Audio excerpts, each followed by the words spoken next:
This is the Tom Petty Symposium, the first one of its kind.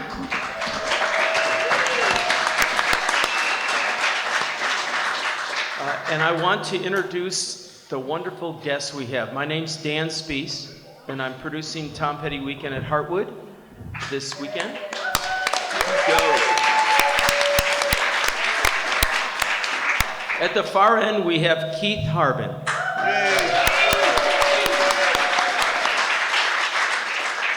Keith was a good boyhood friend of Tom's and stayed a friend of Tom's entire life, and has a lot of stories about those escapades that they used to do when they were young. Next to him is Danny Roberts.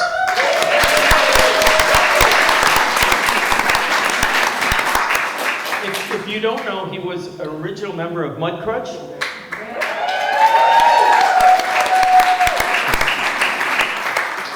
And we're so pleased to have him, as well as right next to him is Mike Bulwer.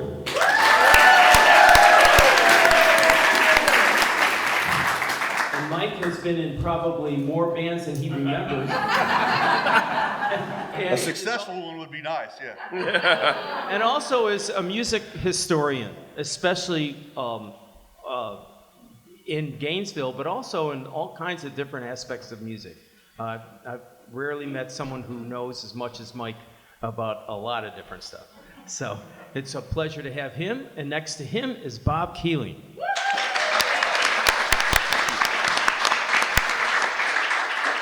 In addition to being an Emmy Award-winning journalist, as well as winning the Edward R. Murrow Award, which is a fantastic award for a journalist, he has written 4 historical books, including one on Elvis, one on Graham Parsons, and then a couple others that are not necessarily music related, right? Right. Right. And but he's also working on one about the Beatles and their impact in Florida, and how Florida also impacted them. And his other 2 books about musicians, both Graham Parsons and Elvis, were set in Florida, and so they're very interesting.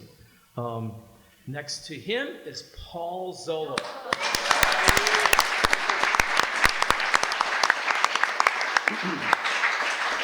If you're not familiar with Paul, he wrote Conversations with Tom Petty. Yeah.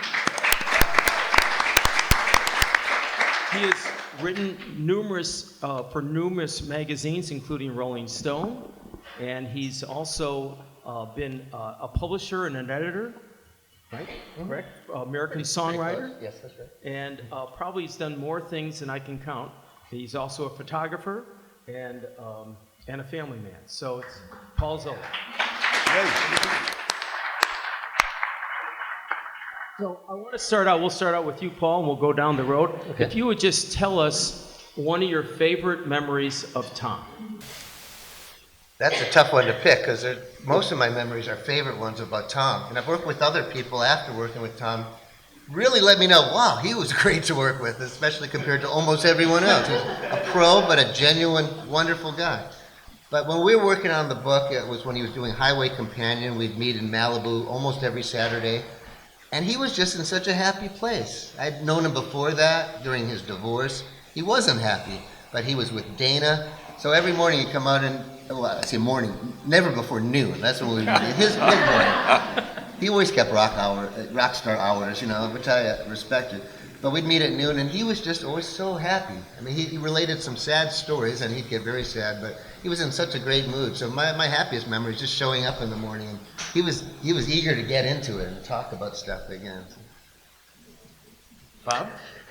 One of my favorite memories has to be, I think it was August 18th, 1981, and Tom was playing the Hard Promises tour, and I had third row center.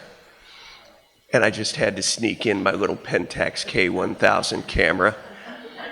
And some of the pictures that I took in that incredible show where he played no less than 5 encores, I've included in my little presentation this evening at Heartwood, just as a kid who was inspired by Tom, just thinking of what an incredibly cool guy that he was, seeing him and enjoying him in concert. I think that's my favorite Tom Petty memory. And it's a pleasure to be up here on this stage with some folks who are so learned about his story, and I'm looking forward to learning as much as I get to talk about here today. And thank you all for being here too.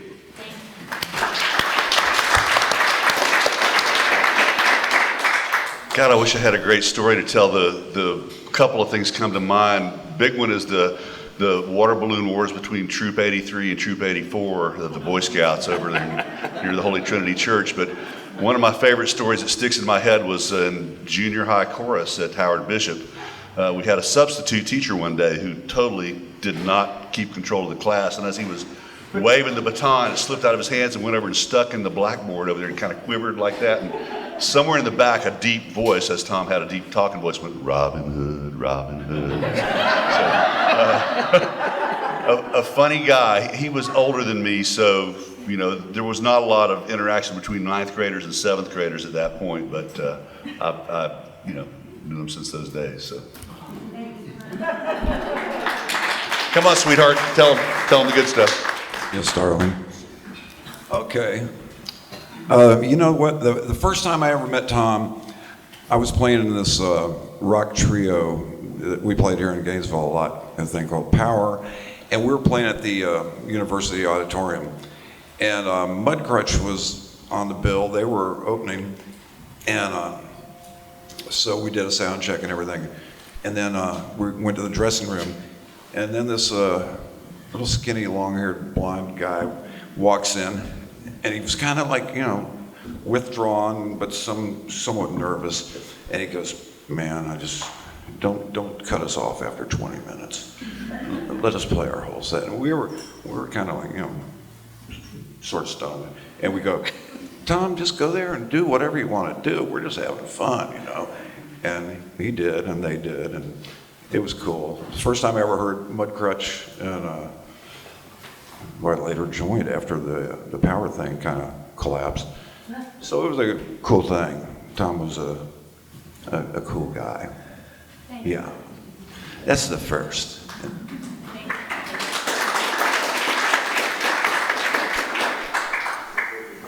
Well, I've got a few, but I'll tell you an interesting one. When Tom was very young and had gotten his first little acoustic guitar, he was very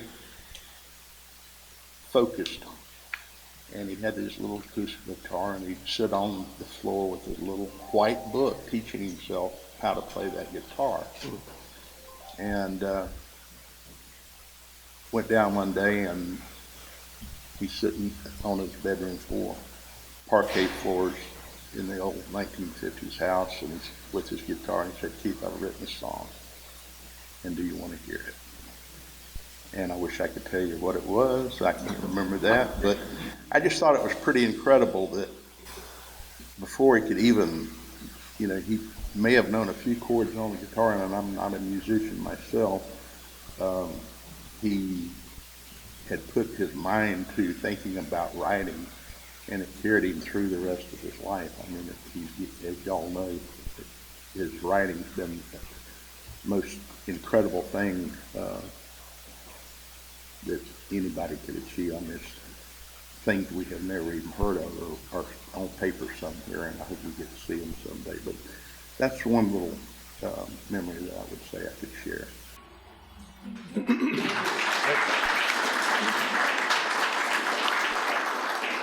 So this is a question for everybody on the panel. We're making a big deal here in Gainesville about Tom Petty. Where do you think he stands among his peers in rock and roll and modern music?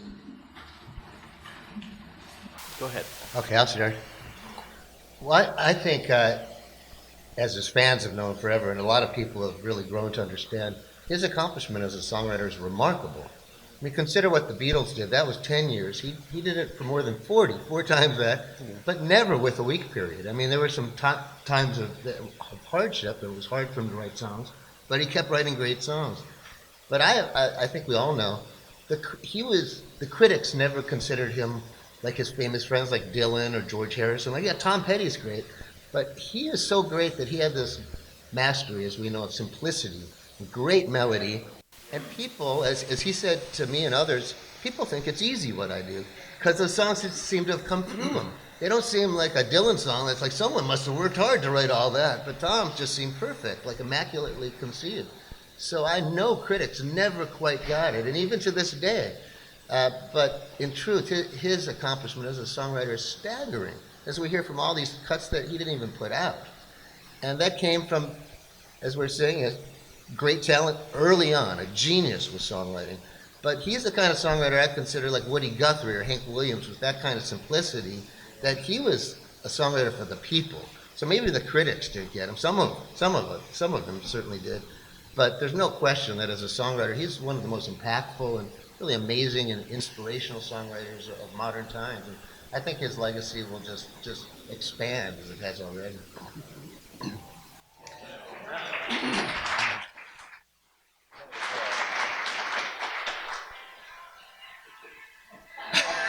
Speak up. What a stunt. Good time. I like that. Tom called. Oh, it is from above. No, I'm a lifelong journalist, so I would certainly defer to my esteemed colleagues up here on the panel, especially with what Paul was saying. But just growing up as a kid in the Midwest, there was just this everyman quality about Tom Petty. And of course, we all remember when he went to war with the record company over the price of his album. That endeared him to a lot of people because, he wasn't in it to clean up and rake in the money and make the big bucks. And he did have a lot of integrity in both his songwriting and his music, and I think that came through. And I think that's one of the lasting things in his legacy, and you all gather here today in festivals like this. He endeared such love of his music because it was so straightforward, unpretentious, everyman, and there was a great deal of integrity. As a journalist, that's my takeaway.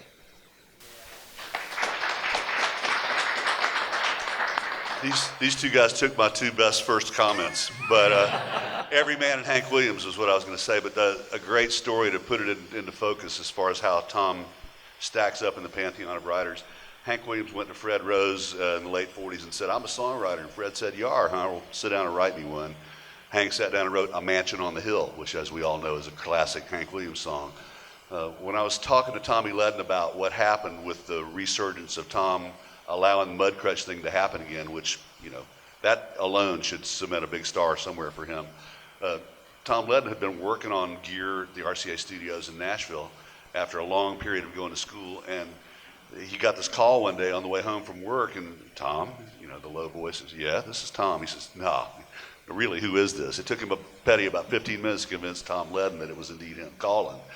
And when they went out to record the first Mudcrutch record, they all kind of stayed around the cabinas around the compound there at Malibu, and Tom would come out with 2 or 3 new songs he had written the night before, and that's what you hear. He didn't, he didn't have to wait around for inspiration all the time. He was constantly able to put songs down, and brilliant middle eights. You talk about the Beatles. That's part of, from a technical standpoint, the bridge is what often makes a very simple song turn into something really unique, and he was a genius at that. So, and when he passed, I had always been a fan, but I never really realized the depth of his catalog. You start at the alphabet, and there's 200 songs, at least, that are all great songs. So find me another writer who did that. There aren't any.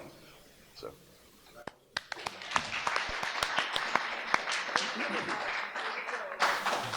See, now you're left with nothing to say, right? Yeah, man, I'm having a dig deep. Anyway, shortly after I joined the band, they asked me to join the band after we shared the bill at Halloween Ball 1972. That's right. I don't remember that. So I was there. I would go over to Jane's apartment, which was Tom and Jane's apartment, and we'd meet every morning and sit around the little dining room table, which was tiny. It was about the size of this black piece of cloth here. Anyway, we'd sit around there and drink Taster's Choice coffee and smoke a lot of Marlboros and something else, and just talk about, what we wanted to do and how big we wanted to be and all that stuff. And shortly thereafter, they all asked me to sing Tom's songs. They said, Tom has a weird voice, and we think you should sing the songs. And I laughed. Little did they know you had a weird voice too. Very. And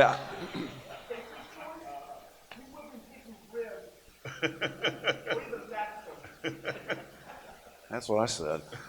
But so they asked me to sing the songs, and I kind of laughed and said, man, his voice is what attracted me to the whole thing, because at the time, Tom sang very much like Bob Dylan, and I was a big Dylan head, so I enjoyed that thoroughly. And I said, no, guys, you're nuts. But they asked me several times, and I had to laugh and turn it down, and so you owe that to me, I could have ruined the whole thing. Thank you.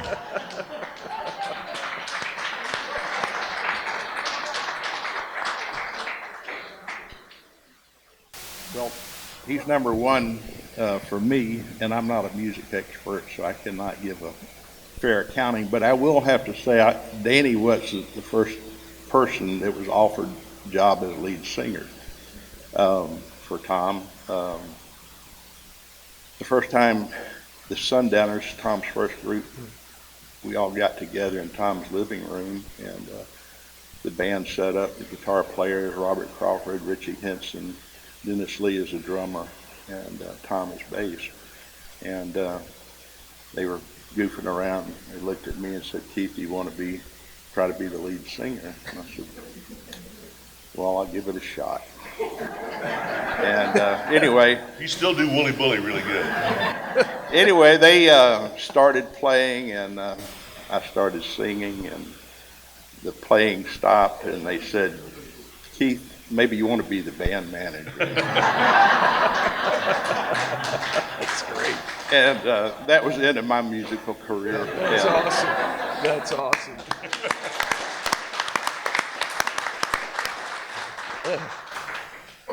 So, Tom left town around 74, is that correct? I mean, is that when he moved?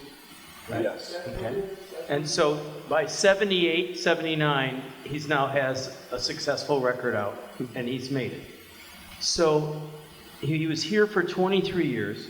Can you guys talk about how you thinking, Paul, you may not be able, you may have something on this, but you may not. Could you talk about his time here? How did he influence the local music scene, or did he not? Right? Those 23 years he was here. Who's first? Yeah, me. go ahead. They were the cream of the crop, and they had kind of, the Mudcrutch Farm things happened, and that was the first time anybody realized that if you had a big enough piece of land, you could fill it with hippies pretty damn quick. And I spent the whole first one in a sleeping bag with my girlfriend from New Zealand, and I hear there was some great music at that, but couldn't testify to that. But what I followed them. I saw them as the Sundowners at the Moose Club, and Keith is correct. At first, they never plugged Tom's mic in because he wasn't the singer in that band. But then I saw him at Teen Time Dances, and I saw him as the Epics with Ricky and Rodney Rucker. And I wore my little, the line from the song, "A bar in Lake City with a western tie." This is in honor of that. Those guys used to play some really rough places around here, and many times Tom was not fond of holding back as far as expressing his opinions to the local redneck guys. And many times he was lucky that he had a couple of redneck guys in the band to save him from getting his ass whipped. But what they did was, number one, they acquired Danny when they turned into Mudcrutch. And Danny's band Power was one of the most, they were going around doing shows with Johnny Winter. And Johnny Winter was the cream of the absolute top. Eric Clapton did not want Johnny to show up. I can tell you that right now. But they were the best, most polished professional band in town, and largely because of the guidance of a guy named Bernie Ledden and another guy named Don Felder. Without those guys kind of breaking ground, and Steve Stills too, who sang in folk group in high school at GHS, we were lucky to have those kind of guys ahead of us, and those guys serving as a role model for Tom. And many bands came from Florida at that time, but they were the best, partly because of the best songwriting, I would say. So. Anybody else? Everything we say, you guys don't have to clap. It's not all that. It's not all that profound. We're grateful and all, but Dan needs it though. Well, really, I didn't know anything about Tom, and I hadn't met him before that gig at the auditorium. But we shared a bill at the Halloween Ball, and I played a set solo before Mudcrutch. And when I was done, I was getting myself off the stage, my little amplifier and my little guitar. And these three guys walk up, and it's Tom and Randall and Mike.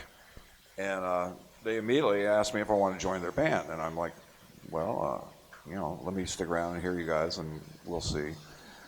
And so I did. I stuck around, and they were really good. And it was Tom's vocals and his songs that, grabbed my ear and knocked me out, And so when I was done, I'm back there, and they walked up and asked me to join the band. And on the other side of the steps was my ex-girlfriend, who I was thoroughly in love with. And but we had broken up like a couple months before. And so I'm looking over, and here's Tom and Mike and Randall asking me to join their band. And on the other side of the steps is my ex-girlfriend. And so they asked me to join the band. I'm like, yeah, I'll listen to you and think about it. And I look over, and my girlfriend's gone. She'd seen everything before, and she didn't want to bug me or have me bug her. So that was the first time, and there you have it. Of course, I've come into contact with many people who've been highly influenced by Tom's music. One local musician that I can tell you about is a fellow named Greg McMillan. Many of y'all will know who he is. And when Tom was in the Sundowners, and some of the members left, came and went, but I was able to bring a really good lead singer in, and that was Greg's brother Gary. And at the time, also a fellow named David Mason, a local, there's another Dave Mason that's international too, but a fellow named David Mason, and he was a keyboard fellow, and then later Trantham Whitley. But at that time, it became one of the very top times for the Sundowners. And young Greg would come over when Gary his mother would come over for practice, and Greg was very, very influenced by his admiration for his other brother, and also, of course, Tom Petty. I would say, if you ask Greg today, that's probably one of his big things, how he became involved with music. And he will be performing with the Dixie Desperados this weekend also, which is a really good older local group, and they had an immense amount of talent that just didn't happen to move it forward. I mean, things happen. It's an incredible road to be outstanding musicians, like many people are, Mike and so many other people, but to move it forward and get to where Tom Petty wound up, it's an incredible trip, and it's just not an easy trip for people. I mean, if it were, you'd see a lot more people, but there are so many really, really talented. I admire them because I'm not one of them, but so many super musicians that just never moved it or didn't have the little things happen that made them be able to move it forward. And thank goodness Tom was able to move it forward, and you can enjoy that today. But Greg is a great guy, and I would say he was totally influenced by Tom Petty. So I think it might be fair to say Gainesville was an influence on Tom as well, on his songwriting. And I say that because I'm going to read a list of mentions of Gainesville in his songs. He wrote the song Gainesville that came out after he passed away.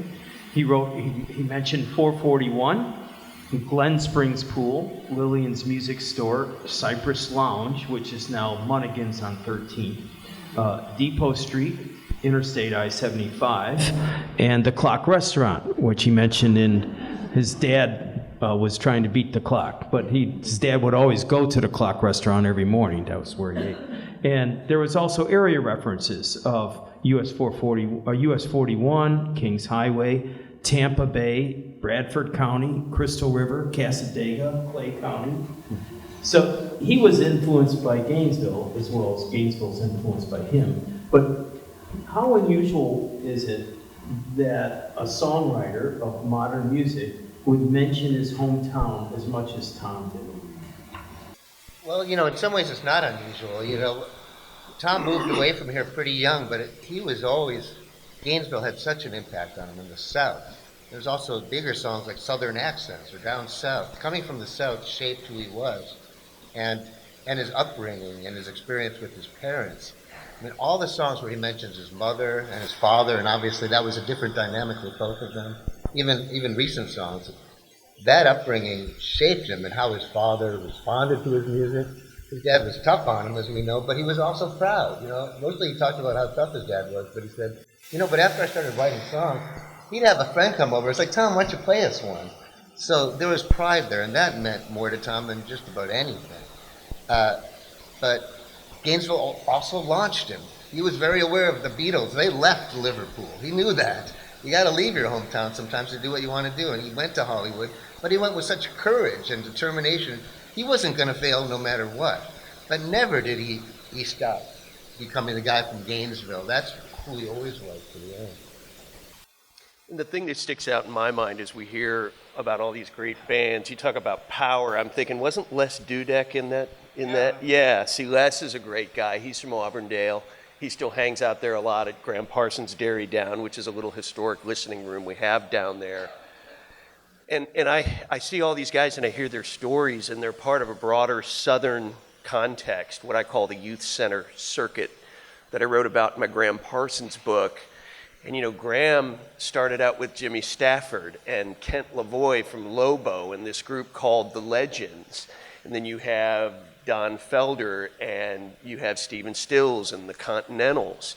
And you have all of these guys who started out so young, 14, 15, 16. They were able to tour and make money for it all around this wonderful mosaic of these youth centers dotted all across central and north central Florida. And I think that is our great hidden secret, both here in Gainesville, Orlando, Winter Haven, Auburndale, are all of these youth centers that broke so many of these kids so early, because by the time they have this act of courage and they go to Hollywood in 1974, or Graham joins the Byrds in 1968, and he fronts the Byrds at the Grand Ole Opry, they were ready to do that because of this youth center circuit, which you also had, frat houses here, clubs and places that they could go to. So I think Tom should have had a great deal of pride in Gainesville and this circuit that primed him to make that move out west, and the rest, of course, is history. Absolutely. I think talking about the fraternity circuit, that was huge because other than that, there was 2 gigs, Traders and Dubs. Coincidentally, they were both topless clubs. Go figure. But if not for the fraternity things and the Teen Time Dance, it's at the Thelma Bolton Center, things like that. But it's absolutely something, a phenomena that happened in Florida. And Dan can tell you better about this. When those guys got out there, they had been playing 5-6 nights a week at places like the Keg or any number of places. There were bands like Quicksilver who had never played a gig in front of people before but had a record deal. That was not the case with Mudcrutch, when they got out there. So it definitely was a way to prepare them. And there's a long tradition of music here in town too. I mean, my folks played country music in town, so I was kind of like the kid that they wouldn't speak to because his parents, they play country, So, but I remember real well going over to the house. They had a duplex that was just out close to Dubs, and maybe I could go ahead and reveal this. They would load up all the dancers and take them to the house, and the walls were covered in black naugahyde with all these, glow-in-the-dark posters. And when I walked in one day, and they were having a body painting party with Dayglow paint. And I'm 16, riding my motorcycle, and I'd been to a Young Life convention the weekend before, And I'm going, golly, this rock and roll business looks like fun. The country guys never do this, so. But the scene in Gainesville, without the University of Florida and these other places for them to play, I don't know that it would have happened the way it did. But you got to get Danny to tell the story of them going west. And I don't know if that's one of your questions or not, Dan. But that to me is like the difference between here's a band and here's a band that's going to go somewhere, and that's exactly how it happened. But Dan. Well, thank you, Mike. I'll try to share this with y'all. Really, when I joined the band, in 72 and a half-ish, we immediately, within the first month, started working on Tom's songs. And the whole idea was to get tight and do a demo and take it to LA and shop it around to record companies and stuff like that. So we did the demo. After a string of gigs, we played every place in Florida that would book us for about 2 months, and we got real tight. So that when we went into Benmont's parents' house to do the demo, we were hot. We got all the songs in 2 takes, and the recording was real good. It was live into a 2-track, and it sounded real cool. So anyway, we decide, because nobody else had a car good enough to make the trip, to take my 69 VW bus and take the demo out to Hollywood. Oh, that'll make it. Yeah, we almost didn't make it because the engine broke down somewhere in Texas, and thank God we brought our roadie Duke along because he was mechanically inclined, and he fixed it after we got parts from the next little town. And so, we drove across the country in my bus, and it was quite the adventure. It was what an adventure. Tom didn't drive 1 foot. It was me and Duke driving, and Tom was being very entertaining. And I had a cassette recorder that kept between the seats, and Tom treated it like a CB radio. And he goes, "Yes, we're rolling down the Black Highway, and there's a road runner. I ain't seen one of those before," and just tons of stuff like that. And at one point, we're cruising along about 2 a.m, and we see a sign saying, "Prepare to stop in a mile." And we had just smoked something that was rather stinky, and we get up to the stop, and these border agents run out of this trailer. And one guy comes up to my little slide window and says, "What you been smoking?" And I go, "Marlboros, sir." And Tom had climbed back in the bunk and was asleep. And so me and Duke had to get out, and the biggest guy got back there with a flashlight and woke Tom up with one of those big black flashlights. And Tom nearly shat himself. And that was just, the entire trip was like that, in one way or the other. So anyway, we got about 15 minutes down the road, and we said, "Hell, we made it. Let's roll another one." And we did. It was enjoyable. So there.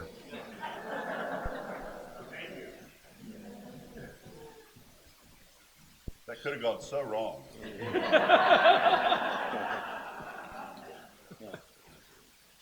Well, back to the importance of opportunities to play in different small venues for up-and-coming bands. As teenagers, Tom and I often went, or Friday nights when it was on, we went to Teen Time, and we would hear groups such as the Monty Quintet. We still have my Teen Time card. And later, they closed Teen Time when we were probably 14 or so. And the dancers moved here in these buildings. This was at the time called the American Legion Hall. And so we very seldom ever missed a dance here on Friday night. Tom and I we weren't even able to drive it from the beginning. My parents or his parents or mother would bring us, or sometimes on a nice night we'd walk. Didn't live too far from here, and so this was very reachable for us. But it was a very, very important. American Legion Hall had an immense amount of importance to a lot of things that happened in Tom's life. But we used to come in and we would ask the bands for cards, and just for instance, the Almond Joy. And which of course everybody knows it became the Almond Brothers. But this is one of the cards that we got. My sister, I have a twin sister, and she would keep records on her calendar, and I have those showing the dates when the Sundowners played here in the American Legion Hall, which quite a number of times. Yes, sir? That's what before I was born. Wow, man. Well, I hope you might have been, who knows, you're one of the people here might have been a result of that. On a date that night. But anyway, so it was a very, very important thing. I mean, it was a place for us to get together. We could socialize and hear bands, which was, Tom was so focused on this music thing. You know, from the time his hands first touched the guitar, it never stopped. I mean, I had other interests. Tom primarily had only one interest, except for girls. But I mean, it was Kind of the same thing. it was so focused, and I do have some pictures of some of his girlfriends and stuff, some that he met here. I have a few kind of different stories about that, but I'm sure some of these are repetitive. Some people probably haven't heard them, but one night when when I turned 16, we're 9 days apart, so I came first, October the 11th, and then Tom on the 20th. So once I drove it when I turned 16, then he drove, and we came here that night, and Tom met a young lady and decided that common thing when you got a car, there wasn't a lot of other opportunities to be with your girlfriend, and he decided to take her out to a local place on campus called Lake Alice. And that being an alligator-infested place and a common place for people to go look at the moon and stars. And so he came up to me and said, I'm going to be leaving for a while, but I said, well, Tom, you're going to come back and pick me up? And he said he would. And so after the dance, Tom was nowhere in sight. And I'm standing out front, wondering about Tom, and Even the losers. yeah. And so then here comes Tom. Tom's mother had given him her older car, and she had a new car. Here came Tom and his mother in the new car. And it seems like the story goes, Tom was never a good driver. And he somehow got himself back into that lake with this young lady. But he didn't forget me. He didn't leave me on the street all night. And it turned out well. He got his car back and didn't ruin it. But that's another little associated American Legion Hall story. So let's talk about songwriting.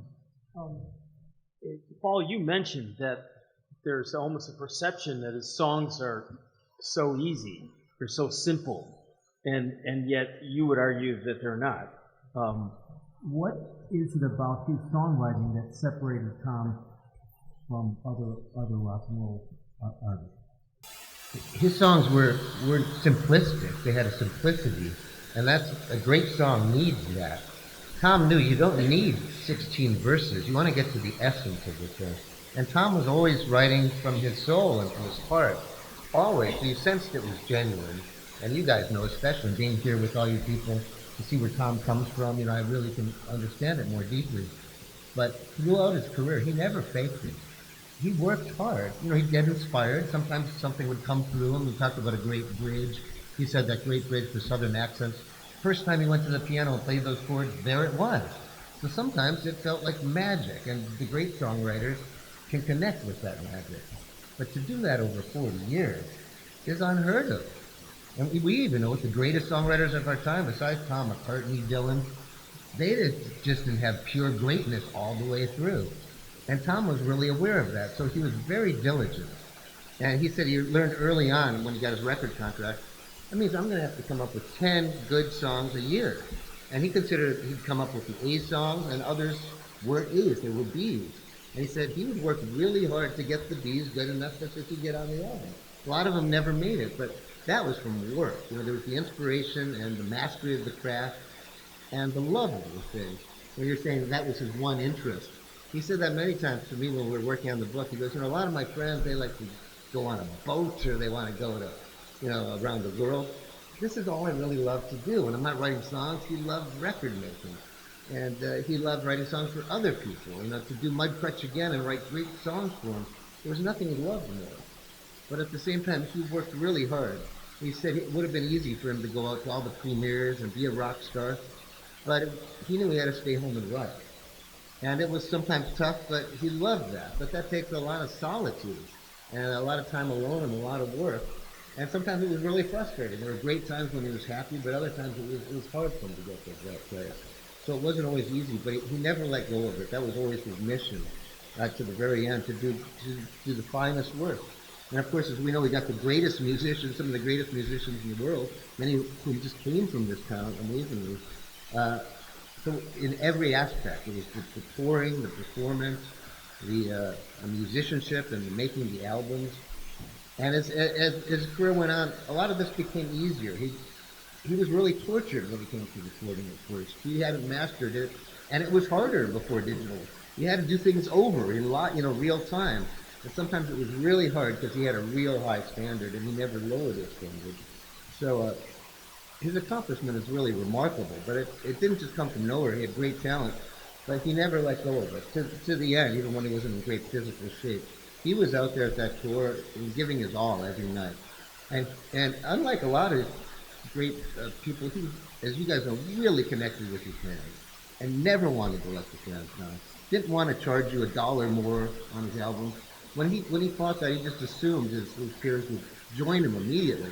They didn't. He was surprised, but he did it because the fans came first. The record company didn't like that he did that. He did a lot of stuff the industry didn't like. But his allegiance and his love was for the people that loved his music, and he knew that always, and he never let go of that. So he really had the totality of the thing under control, and just did it with grace and great power, to the very end. Yeah, absolutely. Paul keeps teeing up, these different, topics, and really, whether you're a songwriter or whether you write books, there's no substitute for putting your butt in the chair and doing it. And if Tom is out, being a dilettante and being a rock star and not spending time writing the songs, we probably wouldn't be talking about him today. So, it comes right down to it. It's all about the work ethic, and certainly it was there. Did any of you all see the Sweetheart of the Rodeo 50th anniversary tour when it came through here? Anybody? A few of you? Oh, you saw it in Nashville. Well, there was one part where these three icons of country rock, Chris Hillman, Roger McGuinn, and Marty Stewart, all take time to pay tribute to Tom Petty.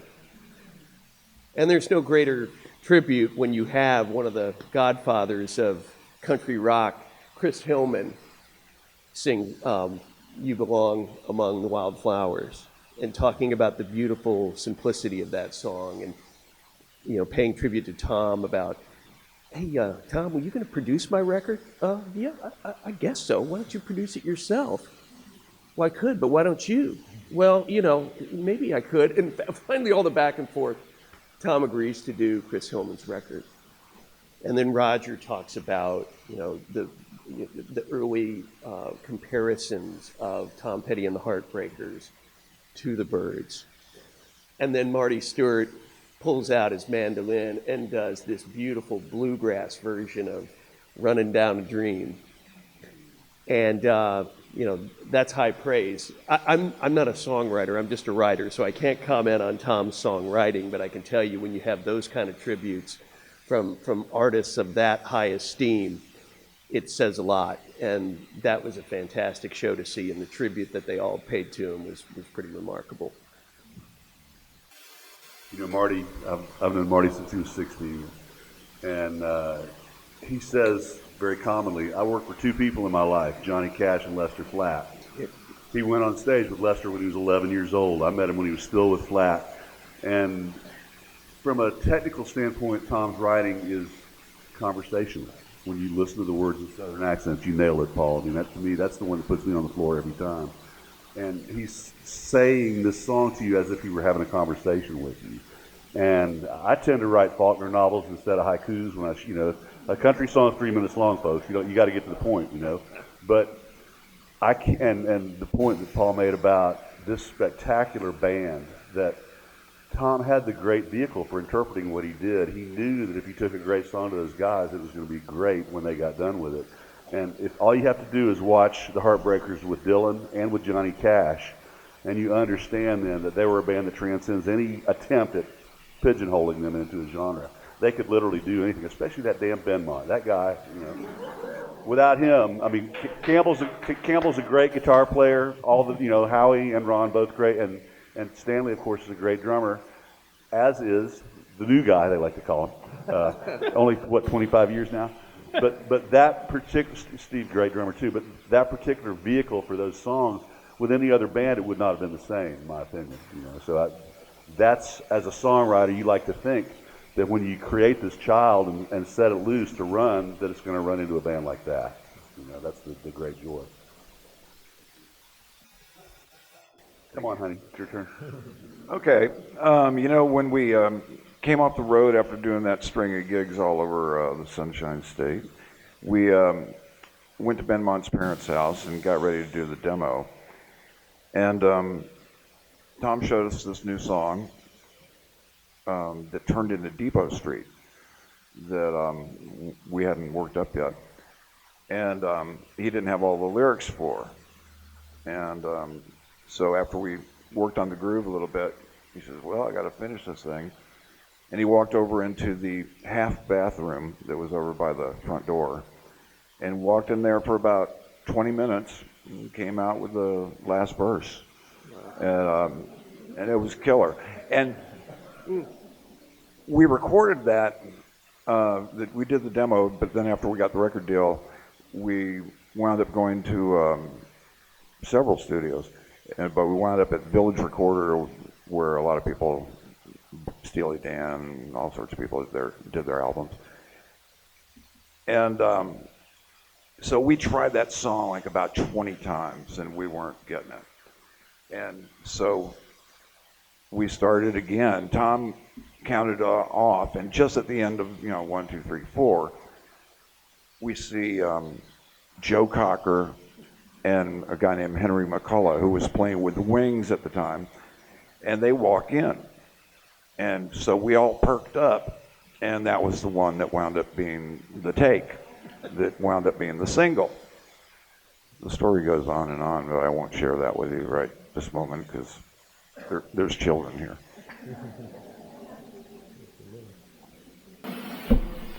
I'll pass on this one. Okay, well, shortly we're going to take questions from the audience. So, but one last question for y'all. How do you think it would be best for Gainesville to remember Tom and honor Tom? Well, doing this is a great start. I mean, just the love here and the pride taken in Tom. And as we were saying, it's not just Tom. All these great musicians came out of this town. I know Marty Gerard of the Motels, who wrote the great book Music Everywhere, which I'm glad is being sold here. And I asked him, can you explain to me why Gainesville? I mean, except for Liverpool, there haven't been many towns in our recent history where so many phenomenal musicians came out that made an international, timeless impact. And Marty told me, I mean, he explained it really well. It's in that book. He's a scholar. But nothing could, honor him better than just to listen to those songs. People said to me, or I'm sure to you guys, you're so lucky you knew the guy.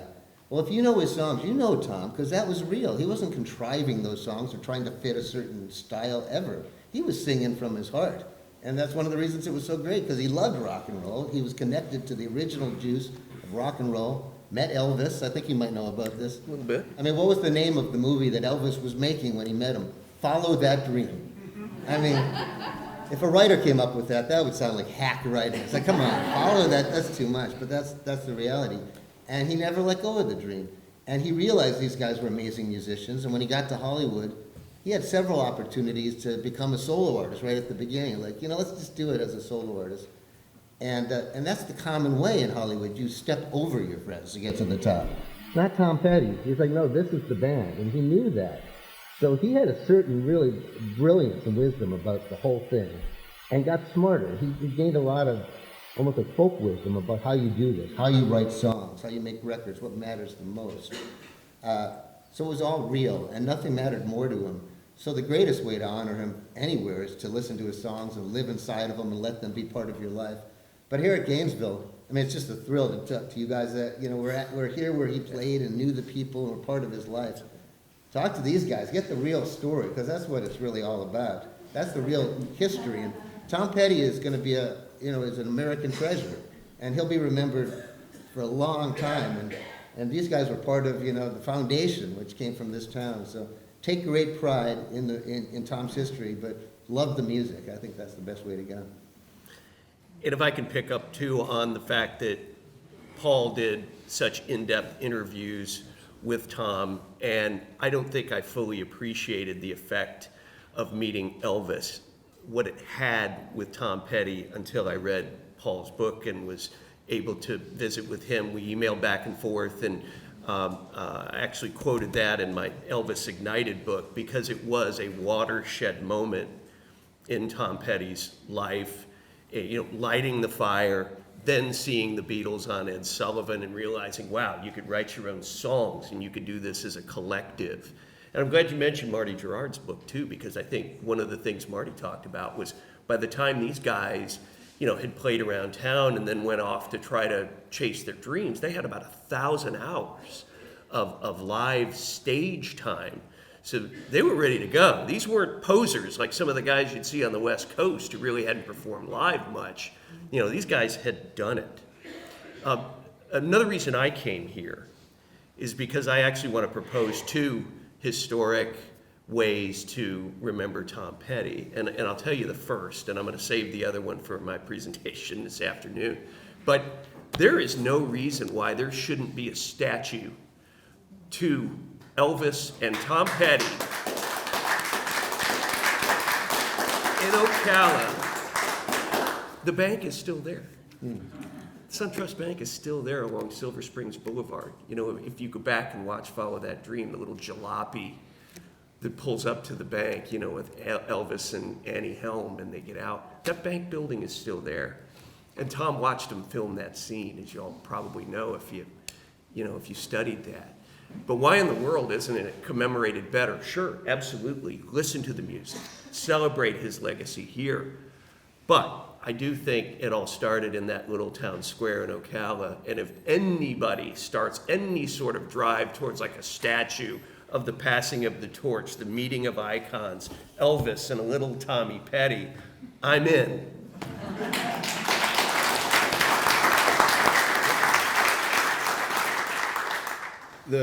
For me, there's, my filter is always going to be, I want to play the songs. But I would say to you too, support local live music, because there's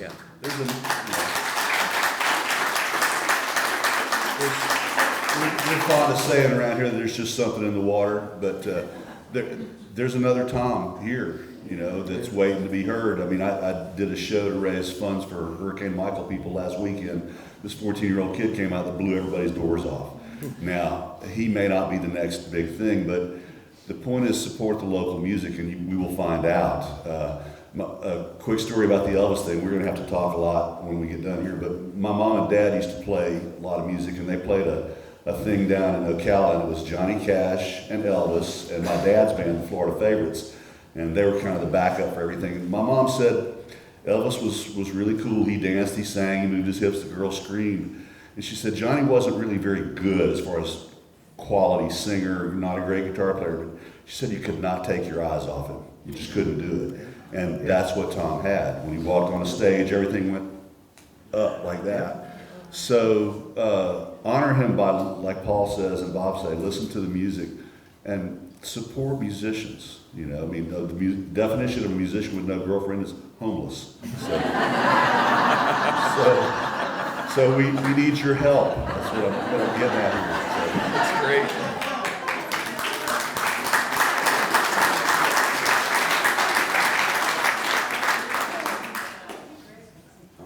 Are you going to break up with me here in front of this crowd? Let's keep it to ourselves. You know, Tom he instantly impressed me with the songwriting. I mean, his earliest stuff was really hot, and he does deserve to be remembered. I mean, honestly, he's already remembered, and you know, you're not going to forget him anytime soon or ever. But Tom had this thing, you know, he had influences that he wanted to, you know, get as big and successful as those people. And a good example is when we first went to LA to shop our demo around, the first night there we said, let's go to the Whiskey A Go-Go. And so we did. And we got the first booth after you walk in the door. And it's just a, you know, small dump of a bar. I mean, not, you know, a nice dump. But so we're sitting there in our booth, and we keep hearing these voices coming from the next booth, and I recognize one of the voices, and I'm like, man, I think somebody's over there that we know, and so after about 10 minutes, I get up and peek over the little divider thing, and it's Ringo Starr and Harry Nilsson and Jesse Ed Davis, a guitar player that played with Taj Mahal, and a bunch of people. And I go back down and, man, Ringo's next door, you know, and we're all about to, you know, dookie ourselves. And That didn't happen at the clock, let me just tell you that. but this was the first night in Hollywood, you know, we were next to a Beatle. And so that was cool. That was a cool taste of success, someone else's success, and a good thing to shoot for that you wanted to do yourself or himself or ourselves. So that was really cool, etc.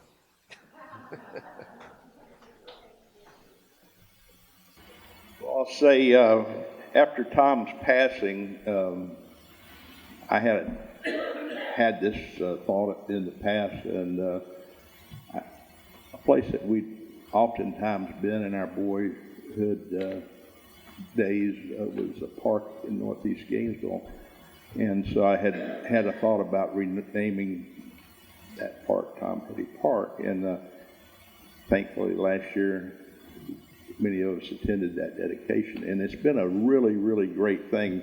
We're seeing pictures from people all over the world having their picture made at that park. So that's a very, very strong remembrance of Tom. And, you know, it's very meaningful to me to see that park be there. And it's a peaceful place for people to go and enjoy. Had something else I was going to say. Sorry. But I'll just pass for that. I'm glad we can remember Tom in that manner, and I'm sure there'll be many others. But, I know one other little thing I could add. Back to the Elvis story, and we all fairly familiar with the story of him going down to Ocala to meet Elvis. And I had gone down to his house that morning and asked his mother about Tom, and she told me that he'd gone to see Elvis, and so I wanted to know about what time he was going to be back, and she told me, and so I was waiting for him when he got home that day, and he came in with his two cousins, Sadie and Norma, and his uncle and aunt, and anyway, he came up to me immediately, saw me in the yard, and excitedly told me about what he'd just seen. He'd been down there, and his uncle got him close to Elvis, and I believe Elvis walked by and nodded at him, and that was so thrilling. You're so excited. And I happened to have an older sister, and she'd left me a little rack of 45 records, probably 20 records of Elvis records. And I said, Tom, I got some records. And we made a trade. I didn't remember it, but other people, he said, and my sister said it was a slingshot. I usually come out better on my trades, but I'm not sure I did that day. But anyway, Tom, he had a little tiny record player, and he sat there and listened to those records. So I think I contributed, but I was overstarred by Elvis. So anyway, it was great that he got to see Elvis that day, and it triggered his huge love of Elvis. It's just amazing how fascinated he was with Elvis. I got to be part of that and share that with him, and I guess I was part of Tom Petty's life, and he was part of mine. So it was really, really cool. And thanks for all these guys. I've learned a lot from everybody today, and this group, you see Tom Petty Nation, I have joined them. We have in the audience the founder of Tom Petty Nation, Keith Eaglin. Keith, can you stand up?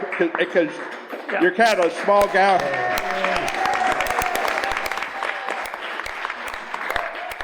And I joined that several years ago, and it's just been such a great experience for me being in Tom Petty Nation and having a chance to share my stories. It gave me an outlet, but I've learned so much from all the members of Tom Petty Nation that are so much more knowledgeable about Tom Petty than I ever am.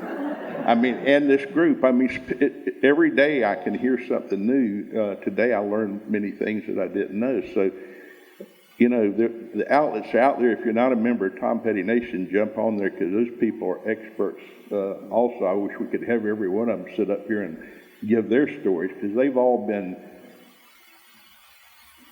it's changed a lot of these people's lives. It's just talking about an influence, but to hear individual people's stories about how they started listening to Tom early on, or just 2 years ago. But it carries through, and many of these people share their stories. But the level of influence that Tom's had on people's lives it's just incredible. And I'm very proud of it. Yeah.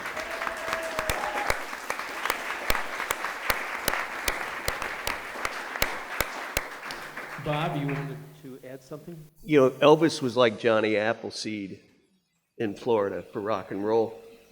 And thanks to Paul's work interviewing Tom on many occasions, I think he really captured the spirit of what this impact was like. There's just a couple of sentences I just wanted to read. I think it's appropriate. And then suddenly I go, that's Elvis. He stepped out as radiant as an angel. He seemed to glow and walk above the ground. It was like nothing I had ever seen in my life.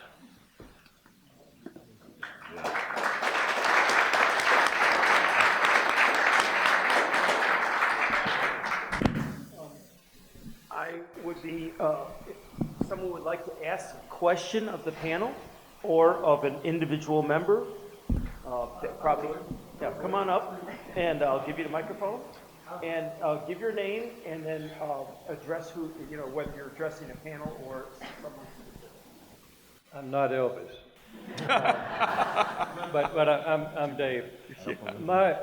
Magic has a way of manifesting itself, as you probably know, in the influence that you've had in your life. I guess this is sort of a general question.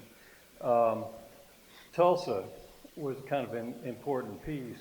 I'd like to know a little bit about, I guess maybe the connection between that West Coast wrecking crew and Leon Russell in Tulsa and that influence on Tom, because that took him even beyond Los Angeles, I think. I'll take that one. After we did the demo and took it out west, we came back. We got some good offers, interest from like 4 other companies.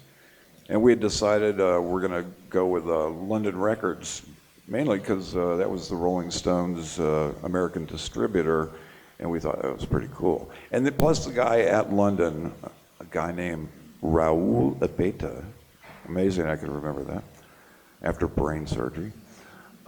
He says, okay guys, I want you guys to move out here, and but before you do a demo of all cover material.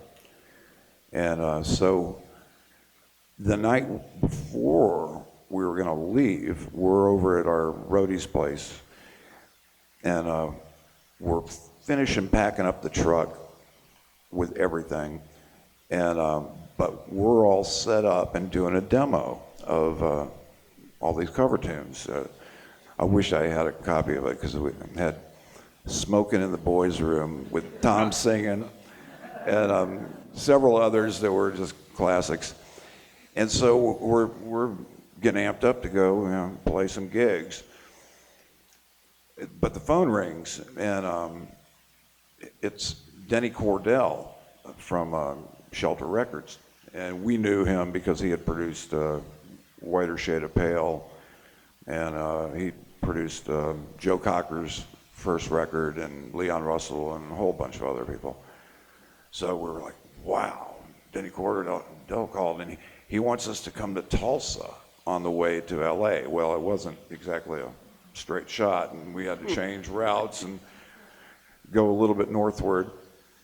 But we drove to Tulsa, and we did 48 hours in the studio. It was this old church studio, which is actually still there. And we did 48 hours straight recording, and we got done, and Denny took us across the street to this little diner, and it happened to be my 22nd birthday when we went there. So it was real cool. Went across the street, this little, greasy spoon kind of a diner, and he said, I want to sign you guys, and I want to give you $5,000 up front so you can go to LA and get a couple places to live and get yourself an attorney. And we're like, attorney? What do we need an attorney for? We're going to go with you, man. But we later found out, that we needed an attorney. But it was really cool, and Tulsa was really cool. We wound up going back at one point. We went and spent like a month in Tulsa, and there's not a lot to do in Tulsa. At night, there were a couple places, but I mean, yeah. But and when we left Tulsa to go to LA, there happened to be a humongous dust storm. So we hit the road, and within about 30 minutes, here's the dust storm, and you cannot see beyond, like about 10 feet in front of your windshield. And so we slow down to about 25, 30 miles an hour for hundreds of miles. And, you don't make much time at 25 or 30 miles per hour. But, and Tulsa didn't have a whole lot of trees. I mean, the land was sort of like this table, fairly flat, a little roll, but no trees and not that much else. But Tulsa produced a whole bunch of the greatest musicians and songwriters, ever. And to this day, there's still guys coming out of there. Actually, later on, Tom and I we used to go to the office, Shelter's office, after we got the deal and everything. We'd go there just about every day and hang out. Well, these two guys are in there talking with Denny Cordell, and they're doing the exact same thing we did. They're playing their demo tape, and Denny's listening to about 30 seconds, and fast forwards to the next song and the next song and the next song. And me and Tom were looking at each other like, wow, man, this is what we did a few months ago. Well, this was Dwight Twilley and his partner, a guy named Phil Seymour, who I later was in a band with. And they got their deal, and they were quite something. Phil wound up singing all the background harmonies on Breakdown, all those, ooh, baby, Breakdown, all that. He sang all those in American Girl. He did all the background vocals on that. So the guy was a big, part of the whole deal. Actually, Tom hired him as a drummer for about a week. He played with him at the Whiskey, but Phil decided he wanted to pursue his own thing, and so there.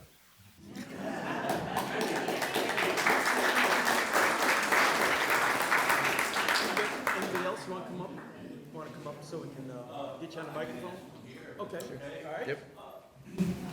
When the band members met with Tom and went over the songs and started refining them, how much input as far as the orchestration and arrangement did the guitar and how did he accept a collaborative effort, or was he pretty sovereign-minded about the song and the arrangements and all? I mean, you guys had to do some input. You had to play the music. Well, Go ahead. I just know what he talked to me about and in length in other interviews, that he was very collaborative because he was wise to get great musicians. He wasn't just picking up different studio musicians like Steely Dan, who did great stuff, but it wasn't about his relations. These were his friends. And even with Stan, he had difficulties with. Stan was a great drummer, and his live drumming. So many times Tom would bring in a song. I believe it was Room at the Top. But there are different songs. Swinging was one. They're in the studio, and they played together. I mean, as you guys probably know well, a lot of bands, they don't play together. They go in and you put down the drums, and you can spend months to perfect the thing. But to get rock and roll the way Tom did, or the Stones, or the great people, you play together, and it's about that. And so that's what he did. He'd go in the studio, and he had swinging, and he would just start, going into songs, just like they were jamming, and let the band fall into it. And when you got a Benmont Tench or any of these guys, they fall into it pretty well. And I think that may have been part of the glue that helped make him loyal to the band members and Absolutely. And prolific at writing the songs. Absolutely, because he could imagine his band doing that song rather than writing the song and strangers doing it. even when he was making Echo, which is one of the saddest parts of his life and a sad album, he had great fun writing the songs, and he'd go in and bring in a new song, and they'd work on it and get a great track, and he'd be so excited. He'd go home that night and write another song that night, just so I could go back the next day and do it with those guys. Those guys had a huge impact. But it wasn't like he was the boss. And he was the boss, but he wasn't Springsteen. But he ran the show. It was around him. But he knew these guys were geniuses. I mean, Benmont Tench, all these guys. But like when they were out with Dylan, he said Dylan, just to mess with them when they went on tour with Dylan, would throw out a song in the middle of the show that no one would know. It's like some obscure Ink Spot song. He said no one would know it, except Benmont. Benmont could always play along. I mean, that's just pure genius since he was a little kid. But when they were cutting an Echo, Tom had swinging. He had started it the night before, but the guys were playing something else. And there's the recording where Tom just keeps playing it. And finally you hear the band go, hey, maybe we should go with this guy, And they fall into it, and that's what you hear. That's the first take. Or Room at the Top. Room at the Top was a song he just played on piano with no words for the longest time. And I think it was Jeff Lynne or someone said, what is that? Finish that song. So he wrote the words, and that's a very sad song. And he played it with the band, and as you guys know from knowing the track, it starts very softly, very sparse. And then the band kicks in really strongly, but on a very slow ballad. And Tom said, that's a perfect example. I never would have considered them doing that. He didn't lead that, he followed it. And that's one reason the songs, but also the records are so great, because he got great musicians, but he was such a great guy and a great musician and fun to be with, that he allowed them to do that. He didn't encourage it. That was the whole deal. He would come in and do these, and they would live in the songs and realize them to the level that they did. So without those guys, the records wouldn't have been the way they were at all. And replacing Stan, that was a big deal. That wasn't easy for him. or when Howie died. Any change in the band was momentous and really traumatic for Tom. He didn't take anything lightly. So there's no question, collaboration was always at the heart of what he did. He couldn't have picked a better band if you spend any amount of money to play Tom Petty songs. That's kind of how I look at it. And they would go to the clubhouse and play the songs, and then go out and play. The Beatles, obviously they recorded Abbey Road in bits and pieces because they weren't speaking to each other much by the time that all came around. But the Heartbreakers would go out and play the songs exactly or better than you hear them on the record. They were one of the bands that could actually beat anything they ever did in the studio live because of that energy too. So I think that the band really was his filter, and I think if he didn't listen to them, he's not as smart as I think he is,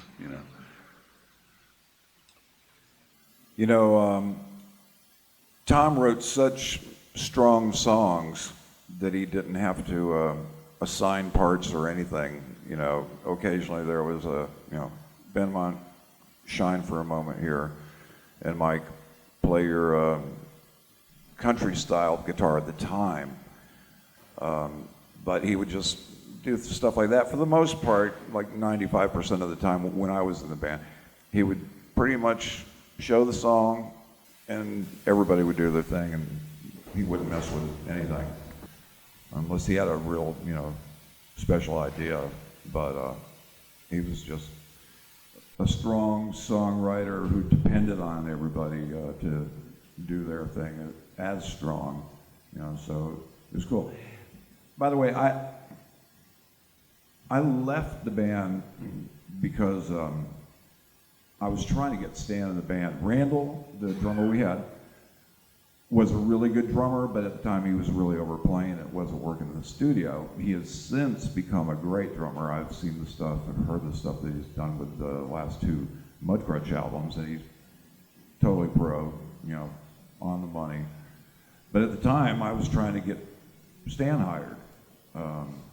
And I called Stan, we were doing a session, and it wasn't working, and I walked out and drove down to the record company, and I called Marty Gerard to get Stan's number, and Marty goes, no, I don't have his number, but he's standing right here.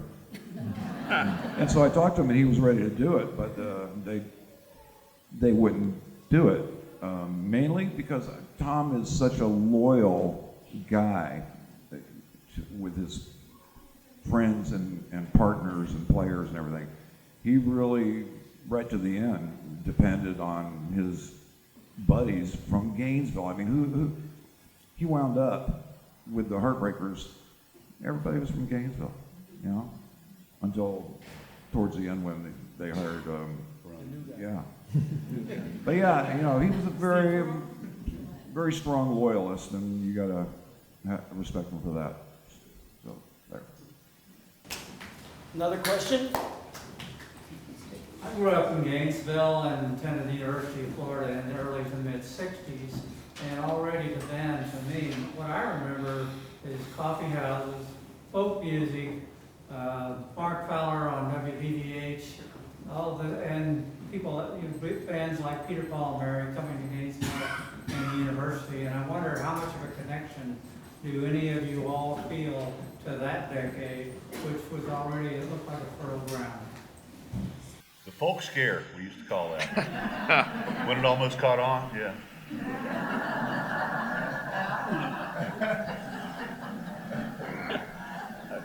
I recused myself on this one. Like I said, my folks played country and western, so we didn't dabble much in the folk thing. But I remember going to those shows, and I think that they were the antithesis of that, to be honest. I mean, they were all about revolution for the hell of it back then.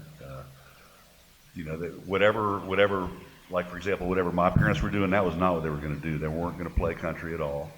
And honestly didn't like the Allman Brothers that much. Who was one of the bands that I loved, but they were just different. I mean, people forget that the Heartbreakers were kind of thought of as a punk band in the early part of their career too. But I was talking with Paul earlier, and they never really changed what they did. They just kept rocking right on through, So I think there is a connection. I don't know if I'm the one to describe it. Keith may have more insight on the folk scare than I do, but. I'm such not a music follower, but so it's tough for me. I mean, I know of some of the people that came here and played, but I wasn't I didn't have an ear for music, unfortunately. That led to me not being able to sing or dance. And I wish I'd have been blessed with that. It's just one thing I didn't get. I was going to say, who's heard of Fred Neil here? One of the greatest voices you will ever hear. And he was a big South Florida folkie. And he was played with Vince Martin, and he actually played here in Gainesville. I was looking at Marty's book last night, and I looked through there, and for a money gig in Gainesville, Vince Martin and Fred Neil, who did a great record on Elektra in '64 called Tear Down the Walls, which is remarkable. And a guy I've written a lot about, Graham Parsons, started out as a folkie. And 2 months ago, I was interviewing Bernie Ledden for this new Beatles book, and he's like, pardon my French, you're shitting me. Graham was a folkie? I said, yeah. Graham started out in a group called the Shilohs. That was his first professional band in '63 and '64. And South Florida had a great folk scene with the Flick Coffee House down there near UM. David Crosby spent a lot of time down there, Joni Mitchell, Cass Elliot.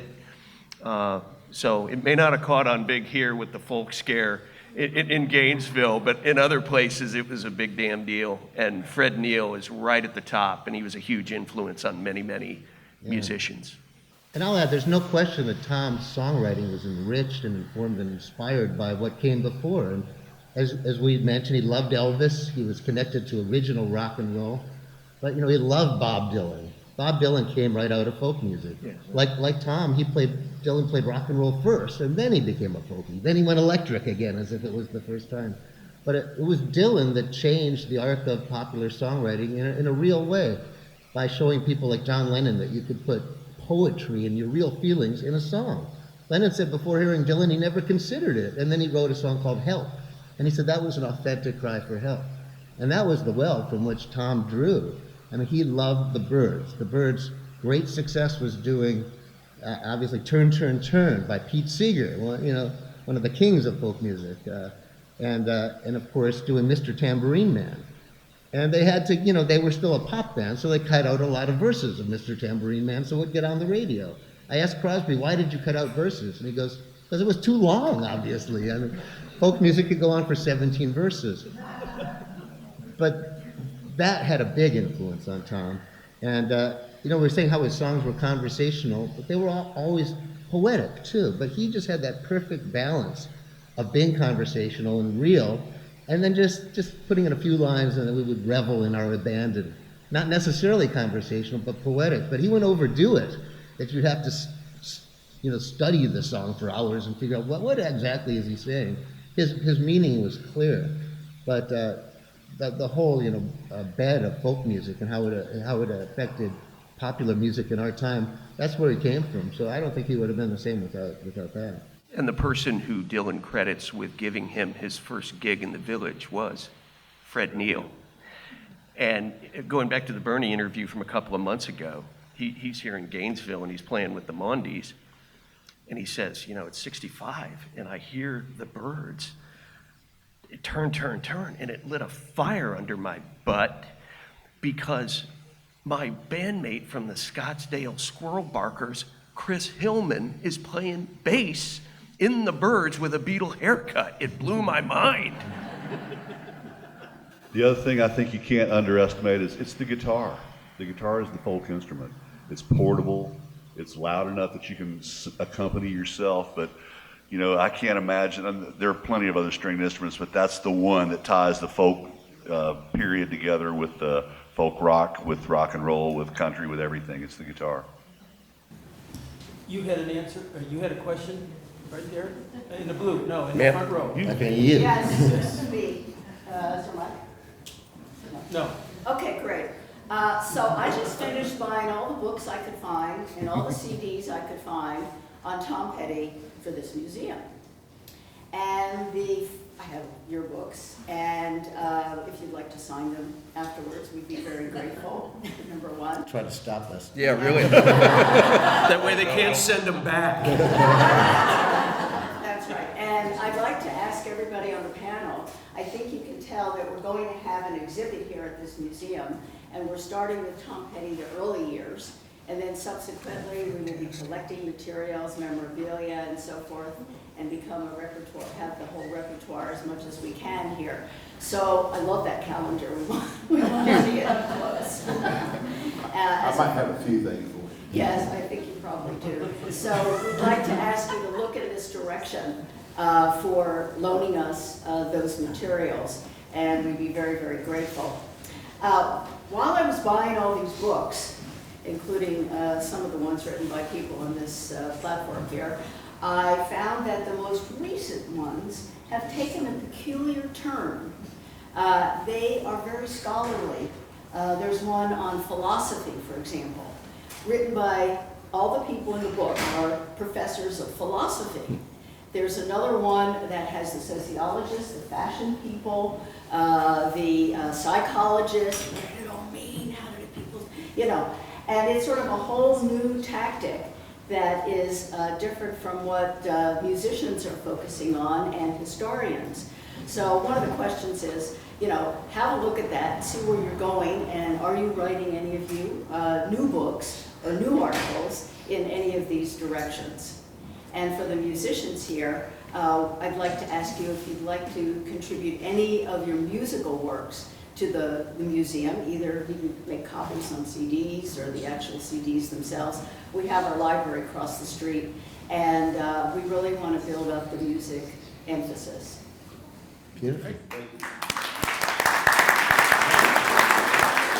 I'd like to add, Mike here has many of you will be attending the Heartwood celebration this weekend, and Mike's got, he's moving his business, as I understand it, to a building on the Heartwood property, and he will be doing some, displaying some vintage Tom Petty amplifiers, and they'll be doing a little picking and grinning over there, I believe.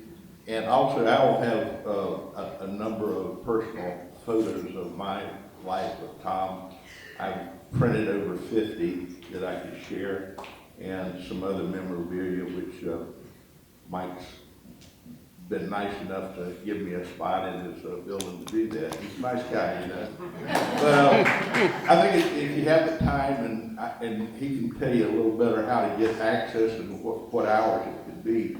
But I would encourage you to go visit his new place over there. It's a wonderful building, and it's going to be a wonderful spot for I left my checkbook at home, Keith. I'm sorry. And, My new agent. What's so interesting is, he's building guitar amplifiers. He's happens to have Tom's bassman amp, and one of the early things when Tom first wound up getting a bass guitar, he came with I believe possibly a Princeton, Fender Princeton, and that was never good enough for Tom. We had been always hanging out at the Liverpool Music Company, and so he was well versed in all the guitars and the amplifiers, and he had to go out and buy a bassman.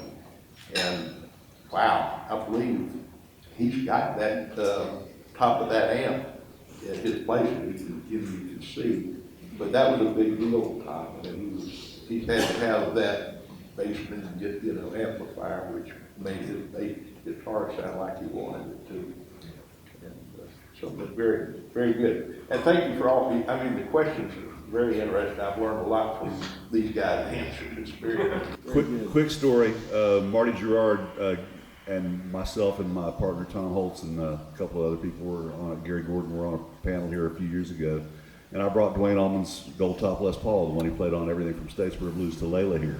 And that's kind of what sparked Marty into being interested in writing the book. He just couldn't believe that it was connected to the bigger world. Gainesville was that connected to the world of the Allman Brothers and Layla and all that. And so we recently were instrumental in selling that guitar for $1 million. And I bought Danny's guitar cheap off of him a year ago, and I'm going for $1 million on that one too. So. It's a 1952 Les Paul that I bought when I was 13 years old for $130. Oh man, you didn't tell me. So one or two more questions. Let me pick up real quick on what Mike just said, because believe it or not, the Allman Brothers Band was born in Jacksonville, Florida. They're not from Macon. That's right. And we just, back in March, founded the very first historic site to the Allman Brothers Band. The Victorian House in Riverside, where the band got together, is now the first Florida heritage site in Florida. And there's one of those beautiful wrought iron signs out front, and it's called Birth of the Allman Brothers Band. And I'm so glad you mentioned that, because I have to bristle as a historic preservationist when I hear people like the Allmans are from Macon. No, they're not. When Graham Parsons is from Waycross, Georgia, no, he's not. He's from Winter Haven. And the stories you guys have in the memorabilia is so important, because I believe history is alive and can be harnessed and turned into something brand new. And I have some ideas about Tom's boyhood home that I would love to share with anybody if they would dare listen to me, but I'm liable to bore them to death. But we founded a place called the Jack Kerouac House in Orlando. There was a rundown fire trap that was ready to be turned into a McMansion like everything else is in College Park in Northwest Orlando. Well, some people a lot smarter than me got together and raised enough private funds that as of this year, it's the 20th year of it being run as a writer's retreat, where writers from all over the world compete to live there rent-free for 3 months at a time. Yeah, in little old Orlando, they have history and culture that predates Walt Disney. Wow. Oh my God. Oh, really? I know. Wait. Exactly. Bob, what happened at that house with Jack? Well, Kerouac, not to get into a long diatribe about it, but he worked so hard and saw no success. He was a 35-year-old nomadic nobody from Lowell, Massachusetts, twice divorced. But he had faith in this rock and roll book that he had written on this 110-foot long scroll of teletype paper. And when he gave it to his publisher, they were like, "What in the hell do you want us to do with this?" Well, so finally Viking took a chance on it. And in '57, when he was living hand to mouth in this tiny little house, back porch apartment in Orlando, was when the book On the Road came out and made him the bard of the Beat Generation. And now that house is a living tribute to him for writers to come and ply their own trade there. And I would love to see something like that, perhaps in honor of Tom, here in Gainesville. Good work. We'll get you in a second. One more comment. So in terms of writing new stuff about Tom, after Tom left us, I wrote a long memorial to him. I think I was in shock, like all of us, and it's quite long, but I poured a lot into it. And the book we had written together went out of print almost immediately then. People were buying it for an enormous sum on eBay and stuff. I was thinking, I wish I had some extra. I could be doing that. You could afford a Les Paul. Yeah, right. That'd be nice. But the publisher, Omnibus, right away, can we do a new edition? But Tom and I shared the copyright. So I needed Dana's approval, and I went to Mary Clauser, Tom's manager, and she wanted to wait a while, as I understood, but after about 6 months, I got the great email, like Dana says yes, and so we started doing the new edition, so I've added a lot, and I've written a lot for American Songwriter Magazine on Tom, so if you go on their website and look for Tom Petty and my name, you'll find a lot. So for the new edition, we put in a lot of new stuff, and there were several interviews I did with Tom that weren't in the book. One before and after. And also I asked Dana very gently several times, "You want to write a little something?" Because she was there when we were making the book. They were just starting being together in their beautiful home, and they were happy, and they were really in love. And she took some time, but then she wrote just beautiful stuff. And she wrote a long thing to you guys about how much the fans meant to Tom. So that book, we were hoping it'd be out by now, but because of the extra stuff, it got delayed, but it comes out in February. And I'm really excited to have it come out again. I've never had a book like this where there's so much love already. It's really a wonderful feeling. So I'm so honored and happy to be here and talk about it and share it with you guys and know the real stuff. We're going to take a couple questions. Dixie from the museum is going to make a quick statement, but I want to encourage you to stay. We have a real special thing to finish here, so I want you to stay for that. You're gonna not be disappointed. So Dixie, did you have a quick Yeah, I'd like to thank these guys for being my opening act. The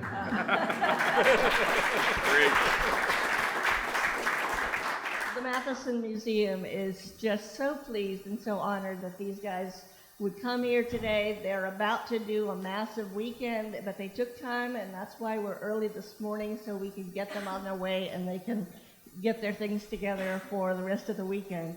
I did want to follow up with what Anita had mentioned. We are having our first musical exhibition. It opens on November 8th, and the theme is Tom Petty. We also would like to continue this tradition because there's 9 musicians from Gainesville who are in the Rock and Roll Hall of Fame. Woo!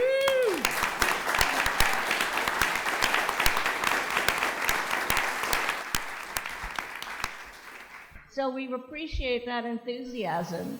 Now, the bad news is this kind of event is fabulous, and we want to do more and more and more, but we need some help.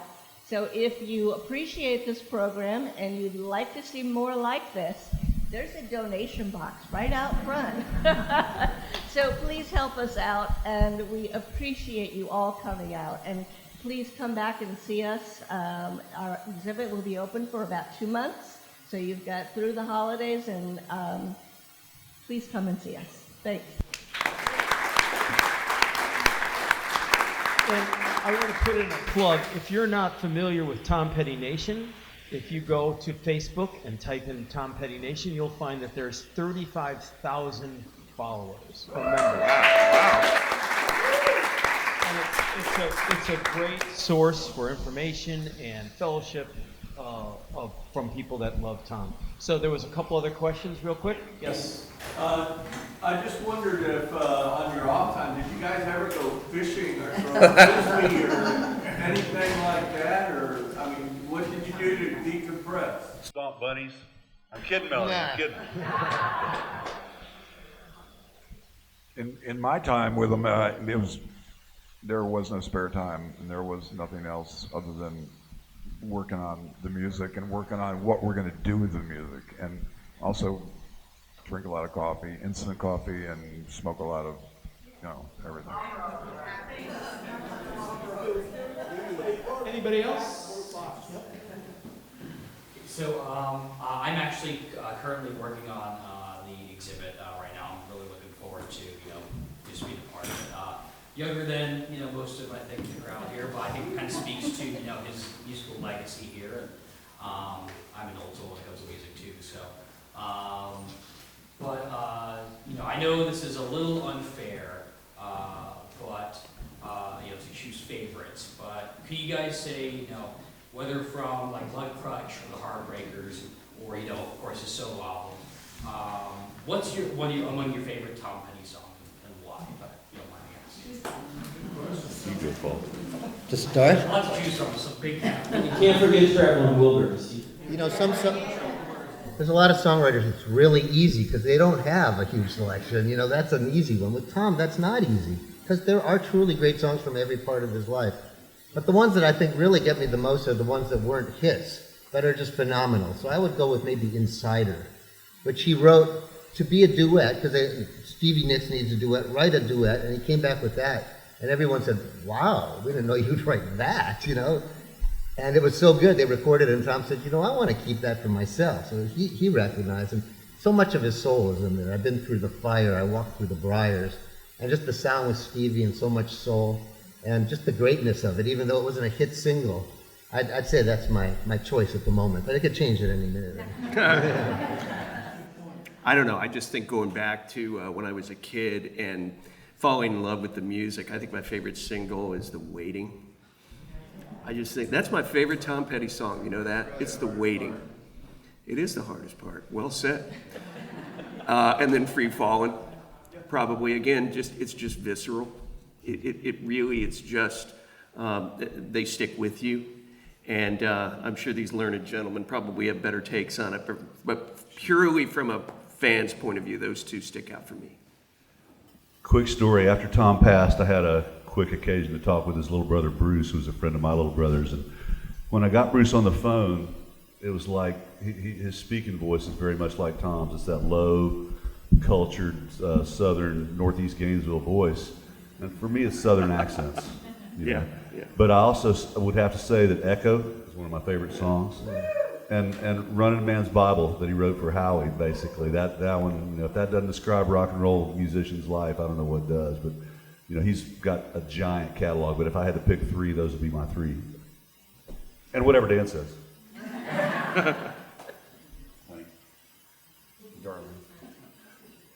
You know, one of my favorites is one of the ones that we did on the demo. That it's the song that got the deal with Denny Cordell, and it's a song called "Making Some Noise Tonight." Yeah. And not the one you guys are familiar with. He wrote two songs called "Making Some Noise." The first one was really cool, and it was like a Tex-Mex kind of a thing. Like it was Tex-Mex, and what got Denny Cordell excited about it was because Tom sang about, I'm going to take her to the rooster fight. I'm going to get real rude and loud and dance on the tabletops until they throw me out. And that just killed Cordell. I mean, he loved it. That was the reason why he really wanted to sign Tom and the band, was that verse. So that's one of my favorites. Cool. There's a couple others from that era that are really strong too. Was that the first Benmont Hammond one? Is that the one? Or is it the other one? It's the other one. Never mind. It's one we did at Leon Russell's studio in Tulsa, and Benmont got to, dive into every kind of keyboard there was, like especially like Hammond organ. That's where we first heard Benmont play Hammond organ, and he was as good the first time he touched it as he is now still. And he played Mellotron. That was cool. That was like a gasm for Benmont to play a Mellotron. So there. Well, for me, it's something that always brings a tear to my eye is Southern accents. Mm-hmm. Number one, and then I'm an insider also. Is always a very favorite. I love them all. Dreamville touches my heart. Some of the things referenced were things I was involved in. So, it meant a lot to me to hear that song. But I love them all. I would hate to put them on a list and put any of them number one. I think they're all number one. Thank you. Okay, so our surprise, now we're going to know more. Oh, well, Melanie, you had your hand up for a while, so I please. just wanted to mention Danny's talking about those words. That was really describing life in Gainesville, how rowdy it was. And that was epitomized by the Halloween Ball. I'm wearing my Halloween blouse in honor of Halloween Ball. Who's been to the Halloween Ball? Martian. If you remember it? Also, I got flyers. If you didn't get a flyer about the weekend's events, then I've got some, because a lot of people did get them, but I have the flyers. So I don't really have a question because I know we're running late. We have a surprise. We do. And I do have to mention that I went to the Howling Ball once and walked up to the edge of it, and there were about 6 little people in those. You remember that opening scene in Star Wars where those little guys are running that sand thing and the robots, they get the robots? Well, that's what they look like. And they had glowing eyes, and I'm going, I'm not in Kansas anymore. It's like, holy smoke. So, and I saw things that night. That was amazing. Yeah. That was amazing. So, okay, Danny has a song he would like to play for you that was written by Tom that no one's ever heard. Is that right? Very few people have heard, at least a decent copy of it. Okay. But yeah, it's one of the first things, one of the first original songs we ever worked on after I joined the band in like 1972. And it was one that pretty much killed me. And it's a great song. We'll have you over here, Danny. We'll move this chair and get another chair. You did teach this to me, right? Yeah. Since we're going to be playing it? Knock it dead.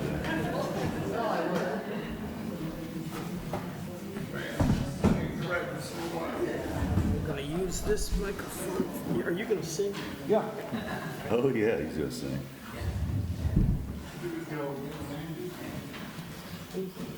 right. Yeah. Test. Give me a little volume on this thing. Please. Check. Anybody there? There we go. Yeah, this is a song called Long Way from Home that we worked up pretty much immediately after I joined the band, and it's a killer song, and it goes something like this.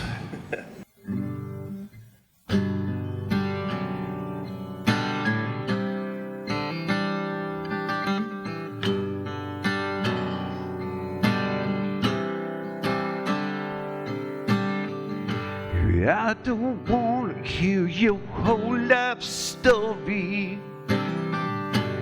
I just want to take you with me upstairs. I'm not at all concerned with your past glories. There's no one in this place who seems to be all there. And it's too much on a young boy to think about all alone. It gets hard to be alone away from home.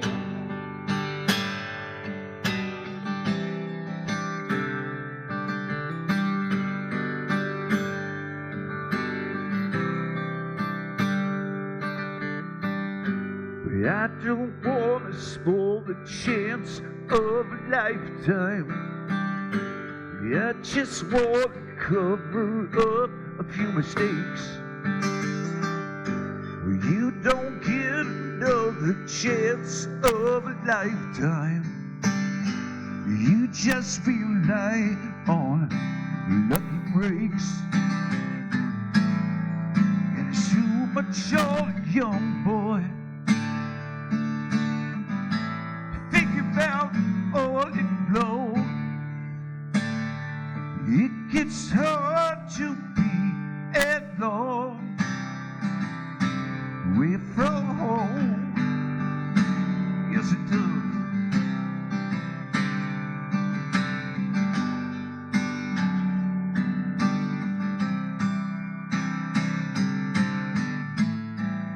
And I don't count on time. I just feel like on luck to help me get by.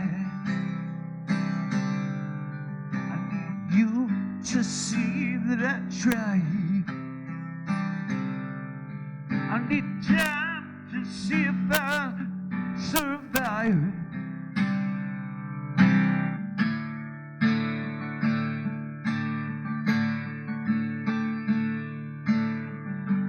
I don't want to hear your whole life story. I just want to take you with me upstairs.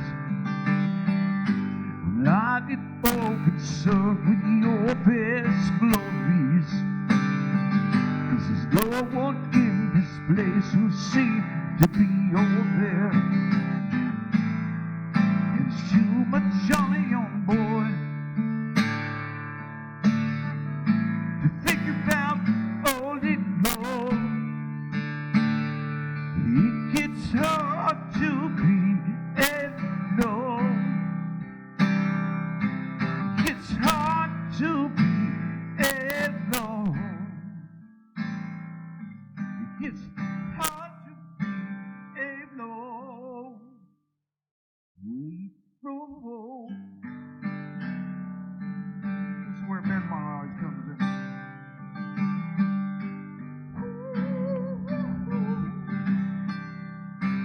Hard to be alone, so far from home.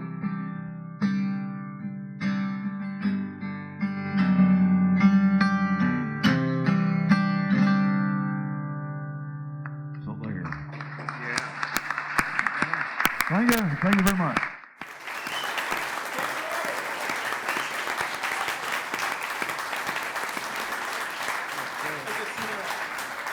just want to quickly thank all the panel discussion folks here. Thank you so much for coming. Paul from all the way from LA, Bob from Orlando, and Danny and Mike and Keith. Well, Danny's kind of St. Augustine here, but you know, and then these guys in the trailer too far. But how about a big round of applause for Matheson? Thank you so much for allowing us to do this. Thank you for coming, and hopefully we'll see you all tonight at Heartwood.